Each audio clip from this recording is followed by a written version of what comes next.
नाज़रीन, मशरिक़ वस्ता की सूरत हाल को लेकर वक्त लम्हा ब लम्हा बदल रहा है। कभी अमन की उम्मीद पैदा होती है और कभी जंग के शोले भड़कते नजर आते हैं। कल तक ये खित्ता जंग के दहाने पर खड़ा था, आज वहां मुआहदे की सरगोशियां खबरों में बदल रही हैं, जिससे लगता है कि वाकई जंग खत्म होने जा रही है। लेकिन फिर किसी बड़े तूफान से पहले की खामोशी का तसव्वुर भी दिल दहला देता है। अमन मुआहदे की उम्मीदों के दरमियान अमेरिकी सदर ट्रंप ने एक नई तस्वीर शेयर कर दी। तस्वीर में ईरानी कश्ती की तबाही और पैगाम अलविदा बाय बाय का है। इस तस्वीर के बाद दुनिया भर में कयासाराइयों का बाजार गर्म है।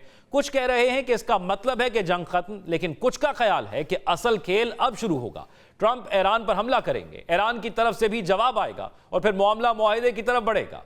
एक्सियोस का दावा है कि व्हाइट हाउस को आज मुआहदे की तवक्को नहीं, जबकि ट्रंप ने माजी में ईरान से किए गए जौहरी मुआहदे को अमेरिकी तारीख का बदतरीन मुआहदा करार दिया है। उनका कहना है ईरान से मुआहदा मुकम्मल तौर पर उन पर मुनहसर है और वो बुरे मुआहदे नहीं करते। दूसरी तरफ सदर ट्रंप ने दावा यह भी किया है कि ईरान के साथ मुमकिन मुआहदे के बेशतर मामला तय पा चुके हैं और आखिरी नकात पर मुज़ाकरात जारी हैं। बकौल सदर ट्रंप सिर्फ अमेरिका और ईरान ही नहीं, बल्कि सऊदी अरब, कतर, मुत्तहिदा अरब अमारात, तुर्किया, मिस्र, उर्दन और बहरीन तक इस डील का हिस्सा बन रहे हैं, जबकि इसराइली वजीर आजम को भी एतमाद में लेने का दावा किया गया। लेकिन सबसे अहम तफसील पाकिस्तान का किरदार है। अमेरिकी अखबार वाशिंगटन पोस्ट ने एतराफ़ किया कि पाकिस्तान के फील्ड मार्शल सैयद आसिम मुनीर ने पसे पर्दा सिफारतकारी में मरकजी किरदार अदा किया। तेहरान से खलीजी दारुलकुमतों तक मुसलसल राब्ते, एतमाद साजी और एक ऐसे मुसव्वदे को हतमी शक्ल देने की कोशिश जिस पर पूरी दुनिया की नजरें जमी हुई हैं, ये पाकिस्तान के किरदार को वाज़े कर रही हैं। अखबार के मुताबिक फील्ड मार्शल के दौरा ईरान के फौरन बाद व्हाइट हाउस में हंगामी सरगर्मियां तेज हुई। सदर ट्रंप ने नेशनल सिक्योरिटी टीम को तलब किया, फिर इत्तेहादी ममालिक के रहनुमाओं से कॉन्फ्रेंस कॉल्स की तैयारी भी है। सवाल यह है क्या वाशिंगटन में वाकई कोई बड़ा ऐलान करने की तैयारियां हो चुकी हैं?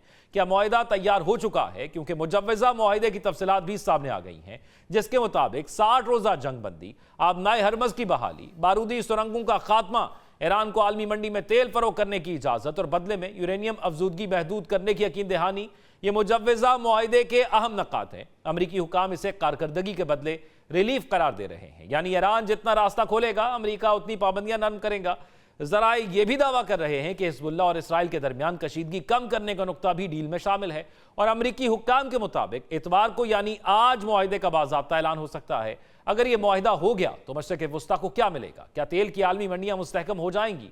क्या आबनाए हरमज खुलने से आलमी तिजारत को नई जिंदगी मिलेगी? क्या इसराइल और ईरान की बराह रास्त महाजाराई रुक जाएगी? और सबसे अहम, पाकिस्तान को इस सिफारती सहूलतकारी सालसी का सिला क्या मिलेगा? इन सब सवालात के जवाब लेंगे। हमारे साथ आज प्रोग्राम में मौजूद हैं साबिक मंदूब अक़वाम मुत्तहिदा मुनीर अकरम साहब, उनके साथ साथ आदिल नजम साहब मौजूद हैं जो कि इंटरनेशनल अफेयर्स पर गहरी नज़र रखते हैं, और सहाफ़ी हमारे साथ सीनियर कतर से मौजूद हैं उसामा बिन जावेद साहब। तीनों मेहमानों का बहुत शुक्रिया। मुनीर अकरम साहब, सिचुएशन हमारे सामने है, कुछ घंटों का कहा जा रहा था, 2 दिन हो गए हैं, 48 घंटों से ज़्यादा हो गया है। बार बार कहा जा रहा है कुछ घंटों में फैसला हो जाएगा, लेकिन फैसला अभी तक मुआहदे का हुआ नहीं। आपको क्या लग रहा है, ये तमाम जो तफसीलात मैंने भी अभी शेयर की या जो खबरें आपकी भी नज़रों से गुजरी हैं, ये जो सिफारती तजर्बा आपका है उसकी नज़र में, कि मामलात कितने % तक तय पा गए हैं और क्या अब भी सिचुएशन यकदम उलट सकती है? जी, हर वक्त इस किस्म की जो सिफारतकारी होती है उसमें कभी कदार एक छोटा सा नुक्ता है उसके ऊपर भी चीज़ें रुक सकती हैं। पर मेरे ख्याल में जो बड़ी सवाल हैं उन पे एक ओवरऑल कुछ मुआहदा हो गया है, कोई समझौता हो गया है, और अब मेरे ख्याल में इसका नतीजा निकल आएगा, जो मेमोरेंडम ऑफ अंडरस्टैंडिंग जिसे कहते हैं। पर ये एक पहला कदम होगा मेरी नज़र में। इसमें जहाँ तक मेरी समझ है, सीज़ फायर को मुकम्मल किया जाएगा, हॉर्मुज़ के खोलने का भी सुना है, और अमेरिकन ब्लॉकेड हट जाएगा, और ईरान को कुछ जो सैंक्शंस से कुछ हटाए जाएंगी, जो उसको एक्सेस मिलेगा कुछ पैसों के लिए, और उसके बाद में ये मुज़ाकरात जारी होंगी जो उनकी जौहरी प्रोग्राम है ईरान का उसके ऊपर, और पूरी जो सैंक्शंस की रजीम है उसको किस तरह से हटाया जाए उनके ऊपर मुज़ाकरात को 30 या 60 दिन की जो बात हो रही है। मेरे ख्याल में ये पहला कदम शायद हो जाए, और उसके बाद में फिर जो ज़्यादा कॉम्प्लेक्स और पेचीदा मसले हैं न्यूक्लियर और सैंक्शंस का, उसके बाद में उसके ऊपर मुज़ाकरात होंगी। तो अब देखना है कि किस तरह से ये चलता है। ये अगर कॉम्प्रिहेंसिव एग्रीमेंट की तरफ जाता है, या जो कुछ लोग हैं जैसे इसराइल है वो चाहता है इसको सैबोटाज करने के लिए, शायद वो उनकी कोशिशें भी जारी रहेंगी। तो अब तक बहुत नाजुक किस्म का मुद्दा है मेरे ख्याल। ठीक। आदिल नजम साहब, सूरत हाल हमारे सामने है। डोनाल्ड ट्रंप साहब कुछ ना कुछ कहते भी रहते हैं, पोस्ट भी करते रहते हैं। एक फ़ोटो उन्होंने पोस्ट की जिसमें उन्होंने कहा कि एडियोस लिखा, जिसका मतलब जो स्पेनिश में बाय बाय है। अब इससे अखज़ ये किया जा रहा है कि या तो इस जंग को बाय बाय कहा जा रहा है या मुज़ाकरात को बाय बाय कहा जा रहा है। आपको क्या लगता है माहौल देखते हुए कि मामला, क्योंकि ट्रंप साहब वैसे नहीं कहते जिस तरह उन्होंने कल के बयानात के अंदर कहा कि मामला तय पाने वाला है, तो आपको लगता है कि इन बयानात के बाद ये यकीन दहानी हो रही है कि मुआहदा हतमी मरहले में पहुंच गया है, या वो जो एक बात की जा रही है मुख्तलिफ जगह पर कि एक फाइनल स्ट्राइक हो सकती है? तो इस पोस्ट से हमें नजर आ रहा है कि एक फाइनल स्ट्राइक की तैयारी है। आप क्या अखज़ कर रहे हैं? बहुत शुक्रिया यार। देखिए, पहली मेरी गुजारिश ये है कि वैसे भी ट्विटर को तो ज़्यादा सीरियसली नहीं लेना चाहिए, खिलौना है, मजाक है। और डोनाल्ड ट्रंप की ट्वीट को तो बिल्कुल ही लेना चाहिए। अमूमन जो होता है, अगर कोई सदर हो, अगर कोई सियासी शख्सियत हो, तो उनकी जो इस किस्म की ट्वीट शीट्स होती हैं उनको आप एनालाइज करते हैं कि उसमें क्या मतलब है, उसमें क्या मकसद है। लेकिन डोनाल्ड ट्रंप के साथ अब हमने सीख लिया है कि कुछ पर ऐसा भी होता है कि उसका कोई मकसद नहीं होता, और कुछ का होता भी है। सच्ची बात यह है, आई डू नॉट नो।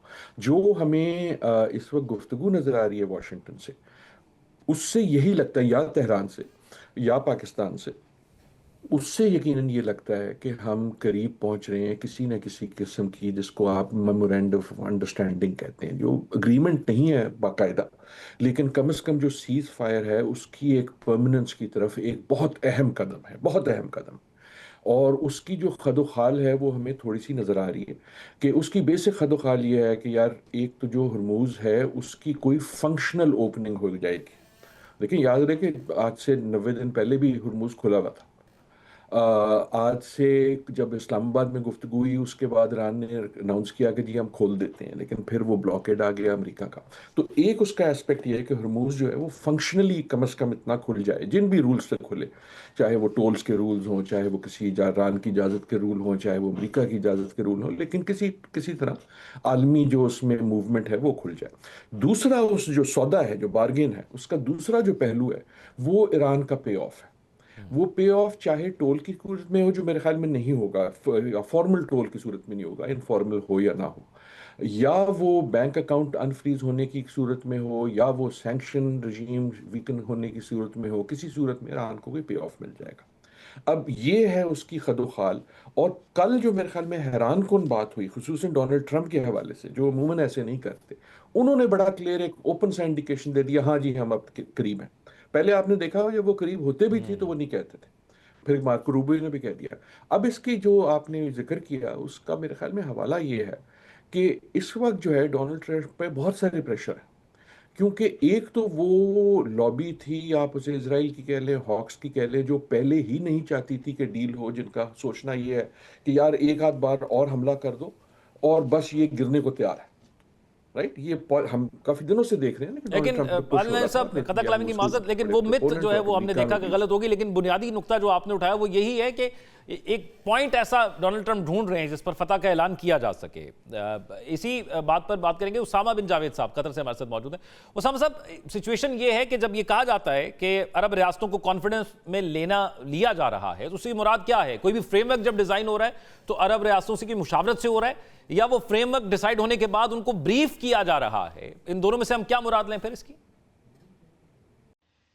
देखिए, जहाँ तक अरब रियासतों को एतमाद में लेने की बात है, उसमें दो मुख्तलिफ राय पाई जाती हैं। एक ये कि उनको इस वजह से एतमाद में लिया गया है कि अमेरिका को जो पसपाई का सामना करना पड़ा है, उसमें वो उन पे ये रोब जमा सके कि ये उनके कहने पे, और उनकी जो आपको रुदात भी पता चली, उसमें ये कहा गया कि इस जंग को ख़त्म किया जाए और ईरान पर मज़ीद हमले ना किया जाए।